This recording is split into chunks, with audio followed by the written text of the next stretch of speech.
Bismillahirrahmanirrahim. Assalamualaikum warahmatullahi wabarakatuh. Halo Sobat Daiklopedia dimanapun Anda berada.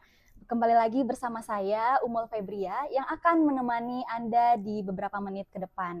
Nah, pada episode kali ini di Daiklopedia kita akan membahas sebuah tema yang cocok dan luar biasa, yaitu tentang Gen Z dan dakwah modern. Nah, pada kali ini saya sudah ada bersama saya seorang dai muda yang inspiratif, kreatif, dan sangat luar biasa. Ini dia Kak Akhril Hamzah. Halo. Oke, baik.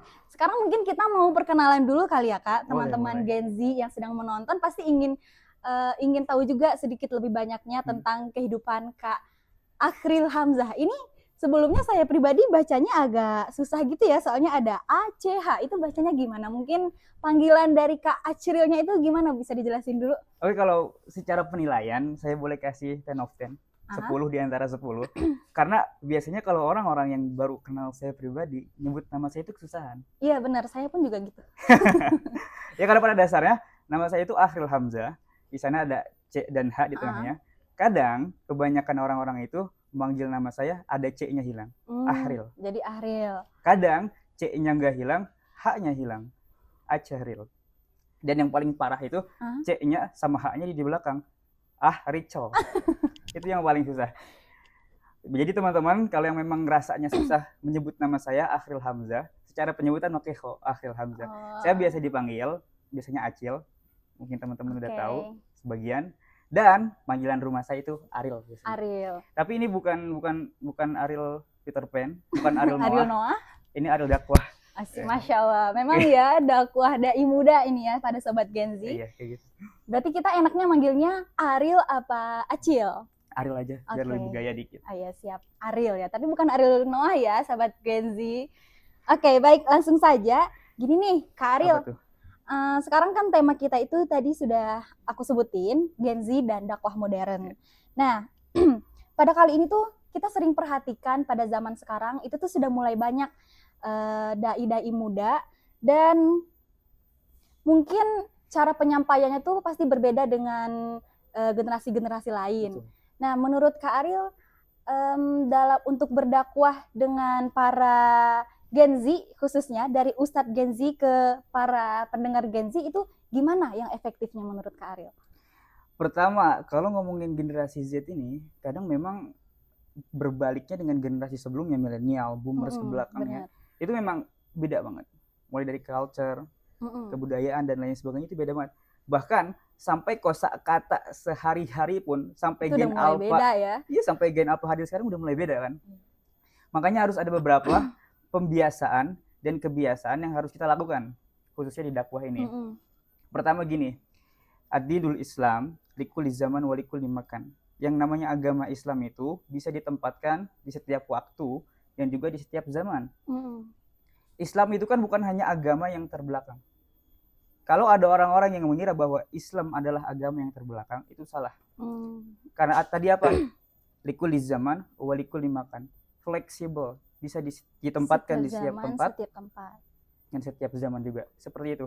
Jadi untuk penyampaian seperti ini sebenarnya bukan hal tabu lagi dalam dunia dakwah, karena nanti apalagi di bidang akademis, mahasiswa semuanya ada metode dakwah, ada strategi dakwah. Bagaimana nanti penyampaian dakwah ini kita sesuaikan dengan mad'u atau sasaran yang ingin kita lakukan dakwah tersebut. Itu gambaran kecilnya tuh ya. Jadi buat dakwah di zaman sekarang, misalkan gadget kayak saya. Terkadang saya kalau ketemu orang-orang yang di tongkrongan, janganlah ngomong kita di masjid. Bahkan buat ke masjid aja yang di tongkrongan ini harus diajaknya susah banget. Iya, betul. Lagi sholat Jumat ya, biasanya laki-laki nih. Salah satu syarat Jumat sahnya itu, kita hadir itu mendengarkan khutbah. Betul. Kebanyakan dari masyarakat anak-anak muda itu datangnya pas mau sholat aja gitu. Nah, itu gimana cara menyampaikan? Itu ada sebutannya kori namanya. Kori? Tahu kori? Komat lari. Gitu. Jadi pas komat langsung lari gitu ya. Jadi harusnya kan, ini harus ada beberapa penyampaian yang memang menyesuaikan. Kadang orang-orang tongkrongan kalau kita kasih tahu dengan hal-hal yang memang tidak sesuai dengan mereka inginkan, mereka marah. Iya, nggak masuk ke merekanya gitu. Nggak masuk. Sedangkan Islam itu bukan agama marah, tapi agama ramah. Ya, betul. Bagaimana kita cara masuknya? Sesuaikan dengan apa yang mereka sesuai. mereka suka dengan obrolan-obrolan yang memang dasarnya lebih mudah dicerna, kita sesuaikan.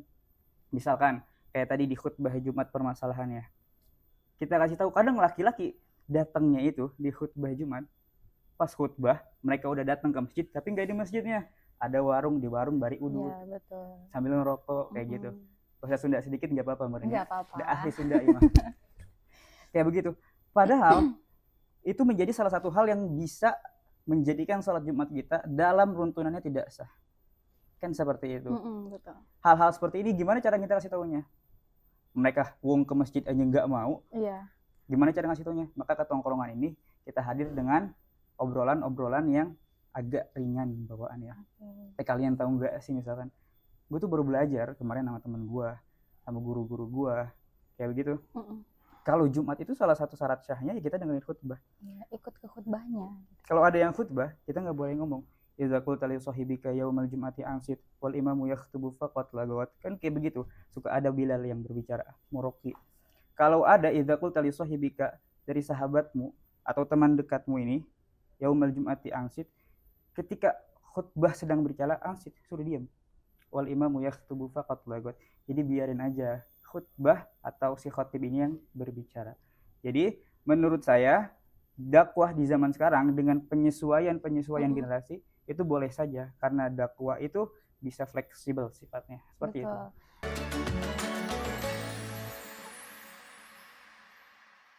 Nah tadi Kak Ariel juga sudah menjelaskan fleksibel itu boleh mau dengan cara apapun asalkan tidak keluar dari aturan Islam ini. Betul. Gitu. Kan zaman sekarang juga banyak nih para dai-dai muda yang berdakwah dengan humor-humor, meme, atau bahkan dengan bercanda-bercandaan. Itu nggak apa-apa menurut Kak Ariel? Bercanda-bercandaan seperti ini yang memang agak pertengahannya mungkin harus diambil juga. Boleh bercanda dalam Islam, boleh. Ada kitabnya, nama kitabnya, pokoknya di dalam bahasa Indonesia itu bercanda di dalam lingkaran sunnah. Bagaimana cara kita menawarkan humor-humor, keseruan-keseruan, tapi tetap dalam runtunan dan kaidah-kaidah Islam. Ya begitu. Jangan sampai kita ngeluarin jokes, kita buat meme kayak tadi, tapi hal-hal tersebut menjadikan nilai-nilai Islam itu jelek sendiri. Coba teman-teman kalau buka Instagram atau sosial media, ada namanya Taubaters akun atau dakwah visual. Taubaters sendiri ini itu di sana kadang-kadang mereka menggunakan dakwahnya jalur media sosial, postingan, feed, tapi isinya meme semua. Misalkan kayak timnas Indonesia lagi menang, kan timnas kita lagi jago nih. Iya benar. Hari Jumat biasanya malam Jumat kita tanding. Jumatnya ada khutbah Jumat.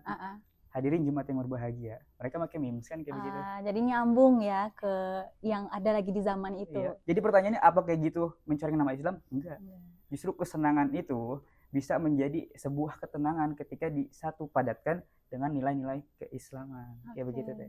Berarti kita sebagai dai muda itu harus pilih-pilih dulu gitu. Humor apa yang harus kita masukkan untuk kita berikan kepada mado'unya. Gitu. Jadi makna fleksibel yang Teteh katakan tadi benar. Jangan sampai keluar dari kaidah lingkaran keislaman tersebut. Makanya jadi dai muda nggak bisa sembarang jadi dai muda.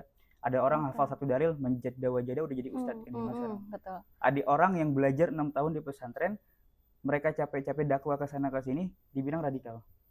Kan kayak gitu. Jadi harus ada beberapa proses juga yang akan menentukan hasilnya nanti. Seperti itu Teh. Nah, sebagai dai muda, kira-kira apa aja nih tantangan yang udah Kak Ari lewatin selama ini? Karena sebelumnya udah dibilang ya, menjadi dai muda itu sudah sangat tidak mudah. Kira-kira apa aja tantangannya? Dan gimana cara Kak Ari untuk menghadapi tantangan tersebut? Salah satu tantangan terbesar ketika menjadi dai muda buat saya itu, ya misalkan kita datang kajian. Kajian bagus, dakwahnya ada di dalamnya. Tapi kadang kebanyakan dari jamaah juga, mereka kan ada yang agak sedikit berbelok niatnya. Misalkan kayak jamaah, saya kan laki-laki, masih muda. Jamaahnya yang akhwat, yang perempuan. Kayak begitu.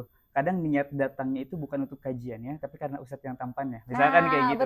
Betul banget. Bukan berarti saya tampan, tapi karena saya laki-laki, saya berbicara tampan begitu.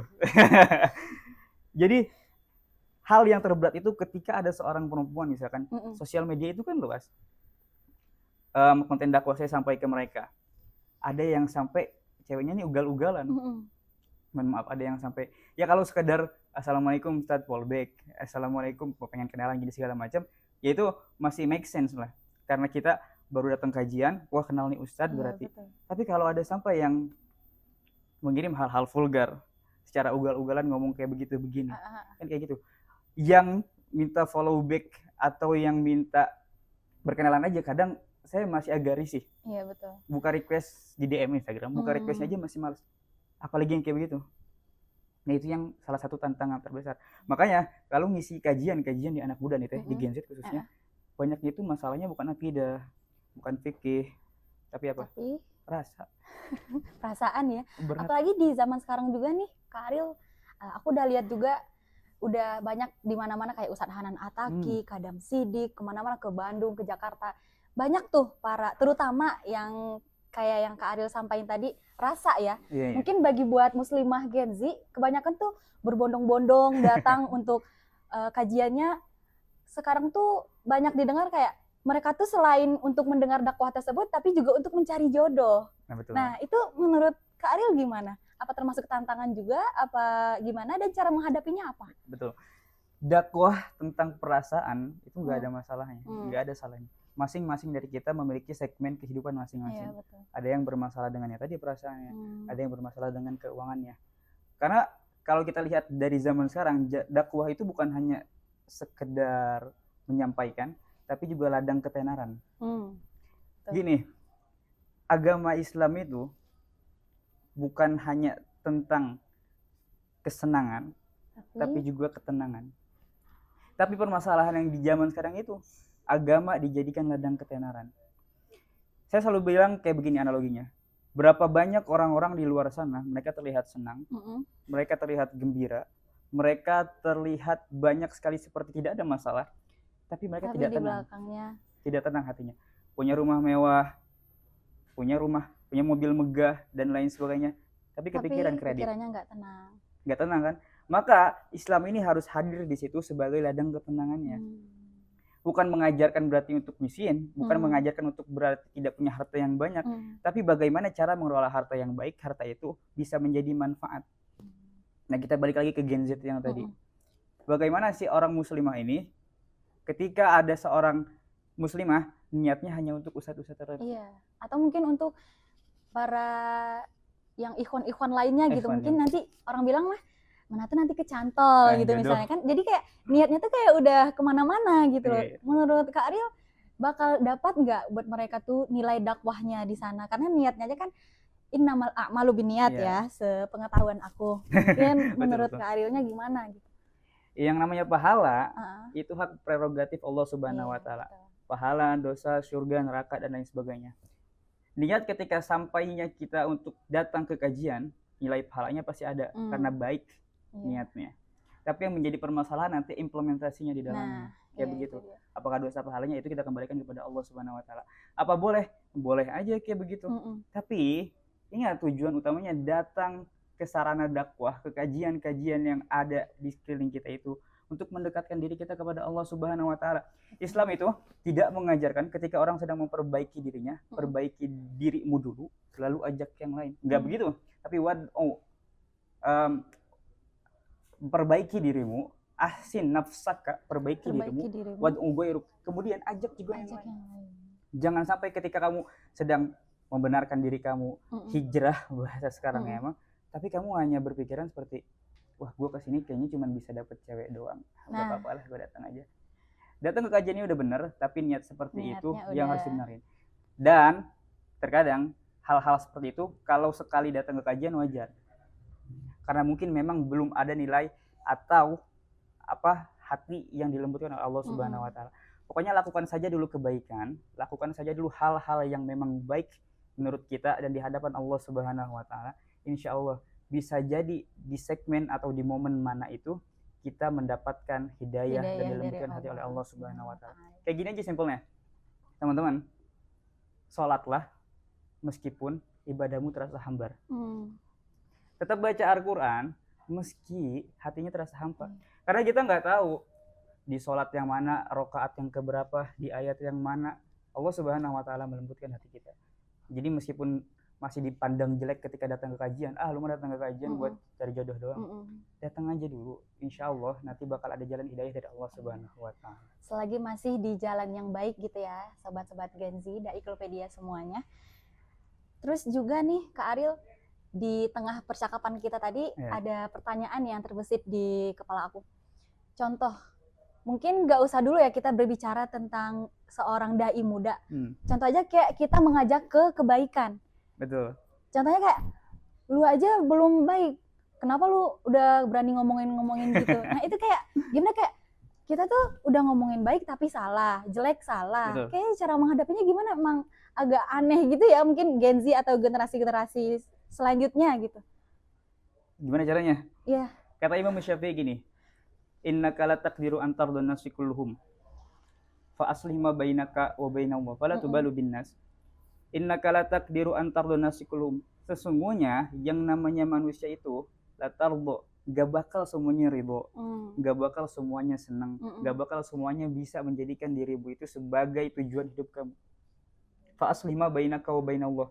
Maka perbaikilah saja hubungan kamu dengan hubungan Allah Subhanahu wa Ta'ala. Fala tubalu bin nas. Jangan hiraukan apa kata manusia. Makanya kalau kita mungkin generasi-generasi yang suka baca buku, ada buku namanya Seni Bodo Amat.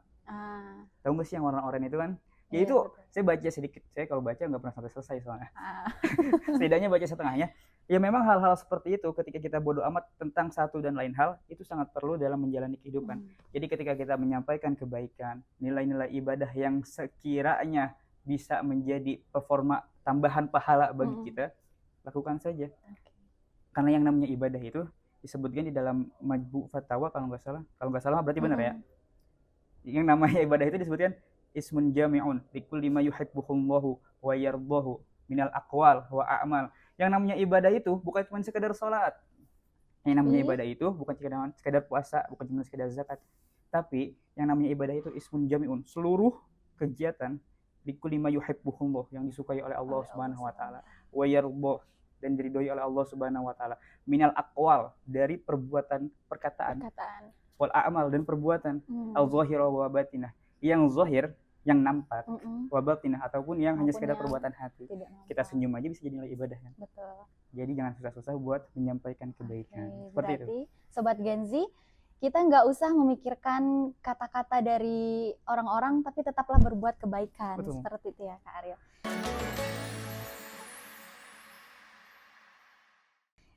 Pada Sobat Daiklopedia semuanya, mungkin kita udah beberapa menit juga berjalan bersama Kak Ariel. Gak kerasa ya? Iya, nggak kerasa. Nah, kayaknya Sobat Daiklopedia ingin mendengarkan Kak Ariel nih.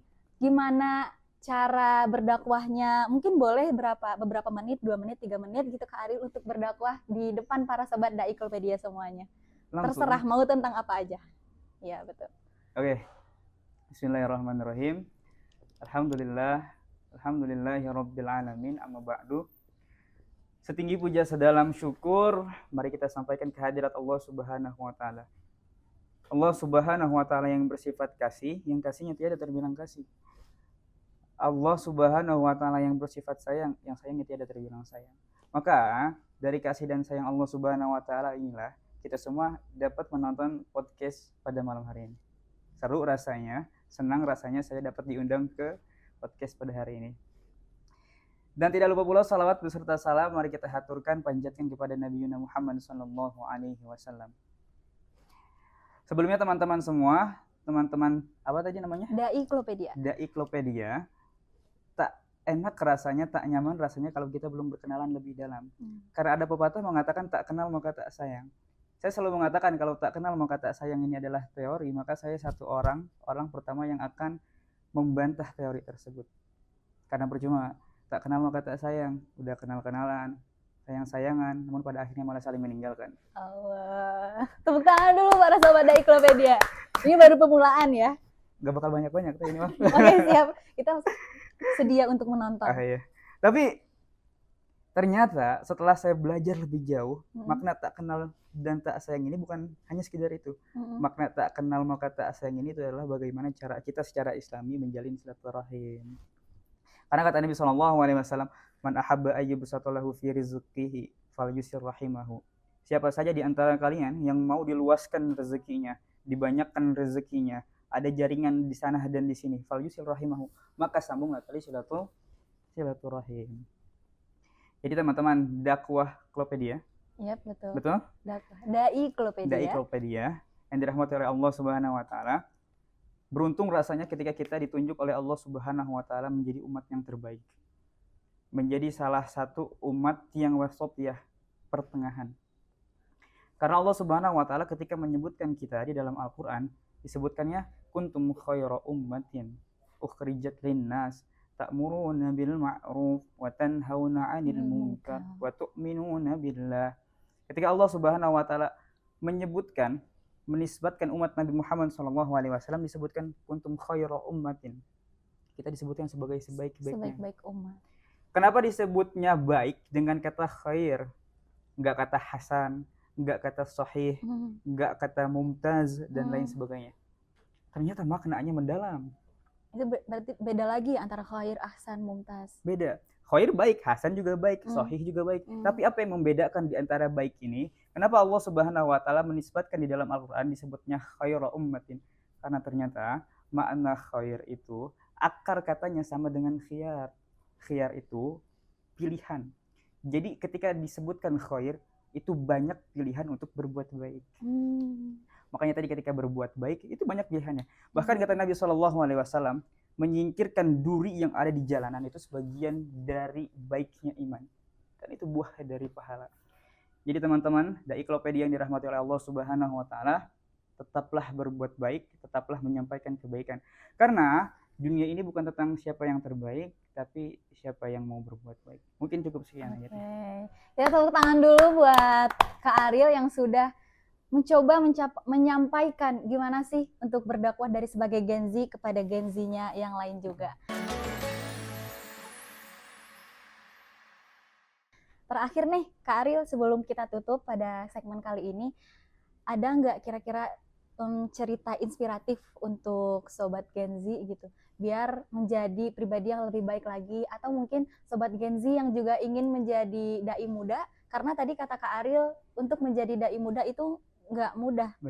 Kira-kira berikanlah kita satu cerita inspiratif untuk menumbuhkan semangat para Sobat Gen Z pada kali ini. Oke, bismillah. Buat saya pribadi, saya bukan orang yang terlahir dari keluarga yang agamis.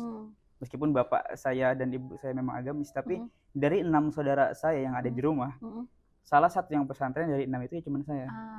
Karena bapak saya pesantren dulunya. Dan bapak saya selalu menaruh harapan besar kepada saya. Ya setidaknya, saya dulu pernah gini, ketika saya lulus kelas 6 SD itu, dari SD nih ya, sekarang saya mondok pesantren itu dari SMP. Saya datang ke orang tua saya buat berbicara tentang kelanjutan kegiatan sekolah saya itu gimana. Saya nggak pernah bilang mau mondok pesantren, dan saya pun orang tua saya udah pasrah anaknya dipondokin pesantren karena kakak saya, teteh saya yang keempat, ketika di pondok pesantren itu nggak betah. Mereka udah nggak berharap lagi ke saya. Tapi ketika itu, kalau kelas 6 itu kan biasanya ada kayak praktek wudhu, praktek ibadah. Nah, saya itu nggak bisa. Saya lulus SD itu, saya cuma khatam di Iqra 4. Iqra 4, bayangin, nggak pernah khatam Al-Quran. Wah, lulus SD? Lulus SD. Iqra 4? Iqra 4. Saya nggak bisa ngaji, jadi masuk pesantren itu nggak bisa ngaji. Jadi pas praktek ibadah, saya disuruh baca doa wudu, surah-surah pendek. Masih ingat dari Al-Hakumut Takasur sampai Anas, itu saya nggak hafal. Tiba-tiba guru saya ada yang bilang gini, kumaha anak Pak Haji teh cina, makanya tuh bisa karar itu, digituin sama guru saya. Hal seperti itu yang bisa, mungkin buat saya pribadi itu sakit hati yang mendalam. Karena saya mikir waktu itu yang namanya haji itu sekelasnya setaranya sama kiai, sama ustadz. Saya nggak tahu. Akhirnya saya datang lagi ke orang tua saya di malam itu lagi kumpul keluarga. Saya bilang ke keluarga saya, tiba-tiba, Mah, Pak, Ariel lulus SD kayaknya nggak mau di SMP ini. Tapi Ariel mau pesantren katanya. Loh, kenapa pesantren? Orang tua, keluarga di situ lagi kumpul, kaget semuanya. Tiba-tiba gitu ya. Saya pun bingung jawabnya apa, kenapa mau pesantren ya? Saya jawab gini aja, enggak mah, pengen pesantren karena takut masuk neraka. Gitu. Tapi ya anak baru lulusan kelas 6 SD udah bisa berpikir seperti itu. Karena pada itu memang waktu itu dasarnya orang mikir agama itu ya surga neraka doang, surga neraka. Dan saya mikir nggak ada jawaban lain, padahal itu sakit hati yang saya rasakan ketika ada guru saya bilang kayak gitu. Jadi saya masuk ke SMP, saya pesantren di daerah Bogor.